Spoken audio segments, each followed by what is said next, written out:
IPhone 16ന്റെ വിൽപ്പന September 20-നാണ് രാജ്യത്ത്, അതായത് ഇന്ത്യയിൽ ആരംഭിച്ചത്. വിൽപ്പനയുടെ കാര്യത്തിൽ വൻ കുതിപ്പാണ് ഐഫോൺ 16 രേഖപ്പെടുത്തിയിരിക്കുന്നത്. കഴിഞ്ഞ ഏതാനും വർഷത്തിനിടയിൽ ഇന്ത്യ ആപ്പിളിന്റെ ഏറ്റവും വലിയ മാർക്കറ്റുകളിലൊന്നായി മാറിയിട്ടുണ്ടായിരുന്നു. കഴിഞ്ഞ വർഷത്തെ വിൽപ്പനയെ അപേക്ഷിച്ച് വർധനവുണ്ടാക്കാനും ആപ്പിളിന് സാധിച്ചിരിക്കുകയാണ്. ഐഫോൺ 15ന്റെ വിൽപ്പനയെ മറികടന്നിരിക്കുകയാണ് ഈ ഒരു ഫ്ലാഗ്ഷിപ്പ് ഫോൺ. ഈ സാമ്പത്തിക പാദത്തിൽ ആപ്പിൾ റെക്കോർഡ് ഇടുമെന്ന് തന്നെ ഉറപ്പായിരിക്കുകയാണ്. ആപ്പിളിന്റെ മൊബൈലിലെ സ്റ്റോറുകളിൽ ഇതുവരെ കാണാത്ത തരത്തിലാണ് തിരക്ക് അനുഭവപ്പെട്ടത്.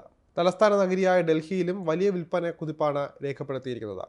പലരും വിൽപ്പന ആരംഭിക്കുന്നതിന് മുൻപേ തന്നെ സ്റ്റോറുകളിൽ എത്തിയിരുന്നു. മുംബൈയിലടക്കം ജനക്കൂട്ടം നിയന്ത്രണാതീതമാണ്. അത്രയേറെ വലിയ വിൽപ്പനയാണ് നടന്നുകൊണ്ടിരിക്കുന്നത്. ഐഫോൺ 15ന്റെ ആദ്യ ദിന വിൽപ്പനയെ അപേക്ഷിച്ച് ഐഫോൺ 16ൽ 18 മുതൽ 20% വരെ വളർച്ചയാണ് വിൽപ്പനയിൽ ഉണ്ടായിരിക്കുന്നതെന്ന് കൗണ്ടർ പോയിന്റ് റിസർച്ച് ഡയറക്ടറായ തരുൺ പഥക് പറഞ്ഞു.